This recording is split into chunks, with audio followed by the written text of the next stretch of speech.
We're here to unpack the really potent ideas from various sources so you get the insights without feeling totally overwhelmed. Today, we're digging into something in health and wellness that, honestly, it often gets pushed aside for, the quick fixes, sustainable health. While getting healthier can feel super complex, sometimes the baked tools are, well, they're surprisingly straightforward.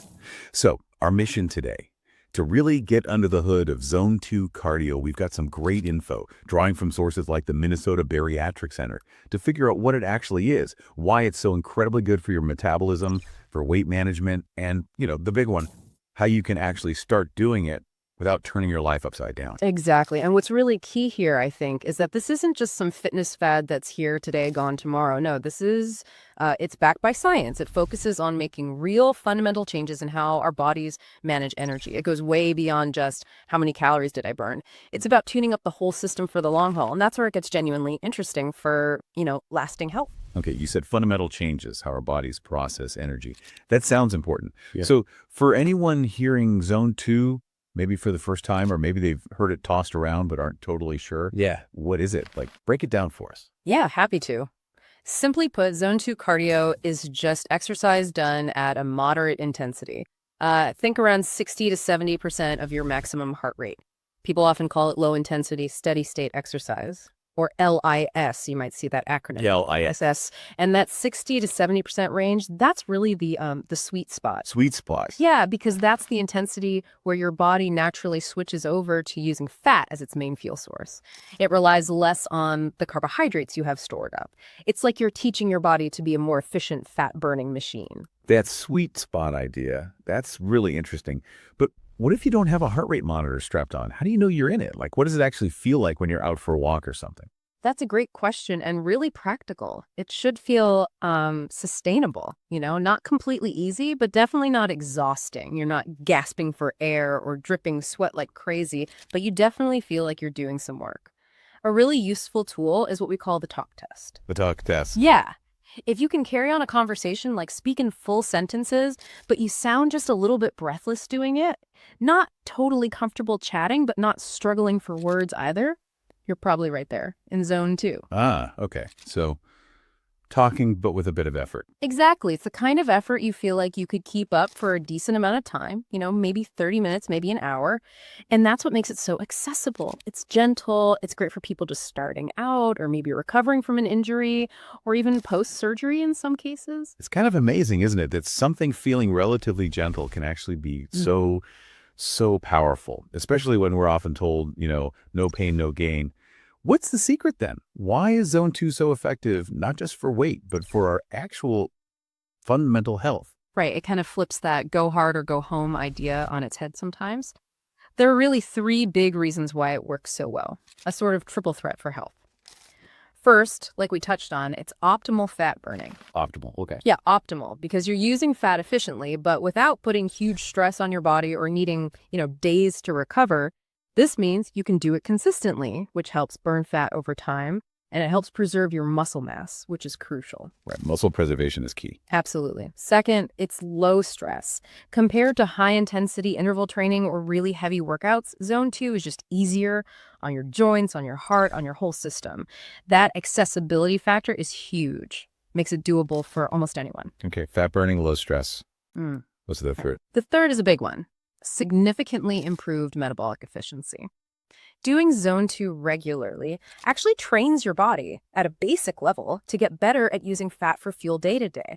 Not just during exercise, it also improves how your body responds to your insulin sensitivity, and that supports long-term metabolic health in a major way, which naturally leads to the question, how? How does walking at a brisk pace actually do all that inside us at the cellular level? Yeah, that's exactly where I wanted to go. When you say improving metabolic efficiency, what's actually happening inside our cells? Yeah. With our energy? Let's get into the science a bit. What's the magic behind this seemingly simple activity? Okay, so a huge part of it comes down to your mitochondria. Remember those from biology class? Vaguely. The powerhouse of the cell, right? That's the one. Think of them as tiny power plants inside almost every cell in your body. They generate energy. Now, when you do Zone 2 training consistently, you're actually sending signals to your body to build more mitochondria. And not just more, but healthier, more efficient ones. It's like upgrading the engines in your cells. Okay, so more power plants, better engines. Exactly. And more efficient mitochondria mean your body just gets much, much better at taking fat and turning it into energy. It becomes your preferred fuel. But there's another really cool mechanism too. It involves something called non-insulin mediated glucose uptake. Non-insulin. Okay, what does that mean? It means that during and after zone 2 exercise, your muscles can actually pull glucose sugar directly out of your bloodstream without needing insulin to unlock the door, so to speak. Ah, so the muscles just take the sugar straight in? Precisely. And this is a massive benefit. Think about it. Better blood sugar control right away. This dramatically reduces the strain on your insulin system, which lowers your risk of developing type 2 diabetes over time. It provides really solid support for your overall metabolic health. Poor insulin sensitivity is linked to so many issues these days. Inflammation, heart disease, even cognitive problems. Wow, so just going for a brisk walk is actually like giving your cells a tune-up and helping your body handle sugar better without needing as much insulin. You've got it. It's pretty amazing how a simple activity can trigger such profound changes deep down at the cellular level. It's not just burning calories, it's improving the fundamental machinery. The cellular stuff is genuinely mind-blowing. So, okay, we know it's good. We know why it's good. What about actually doing it? Are there specific recommendations? Like how much zone 2 should you aim for to really see these benefits beyond just exercise more? Yeah, there are some good targets. A well-respected expert in longevity, Dr. Peter Attia, he often talks about aiming for about 180 minutes per week of zone 2 activity. 180 minutes. Okay, 3 hours a week. Exactly. And that's not just a random number he pulled out of a hat. That seems to be the kind of dose where you really start to see these significant metabolic benefits accumulating the mitochondrial improvements, the better glucose uptake we were just talking about. 180 minutes. Yeah. When you first hear that, it might sound like a lot. Yeah. A big chunk of time for people who are already busy, right? How can someone make that feel less daunting? Maybe break it down. Absolutely. It sounds like more than it often is in practice. Let's break it down. 180 minutes a week.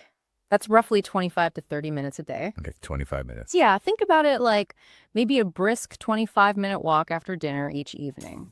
Or you could do 3 sessions of 60 minutes across the week, or 4 sessions of 45 minutes. The great thing is it's flexible. You can fit it in where it works for you. Many people find a daily walk, maybe listening to something like this, integrates pretty easily. And remember, the focus shifts from just losing weight this week to actually improving how your body works long term. It's about consistency, not killing yourself in every workout. That makes it feel much more manageable, a 25-minute walk most days. Yeah, seems doable. Okay, so for someone listening right now who's thinking, all right, I want to try this, I want these benefits, how do they actually start? What are the first steps? Great question. Let's make it super practical. First step, figure out your zone 2 heart rate roughly. The classic simple formula is 220 minus your age. That gives you an estimated max heart rate. Then take 60 to 70% of that number. Okay, 220 minus age, then 60, 70% of the result. Yeah. But again, if you don't have a monitor, just use that talk test we discussed. Can you talk but feel a bit winded? That's your guide. Second, and this is important, start slow.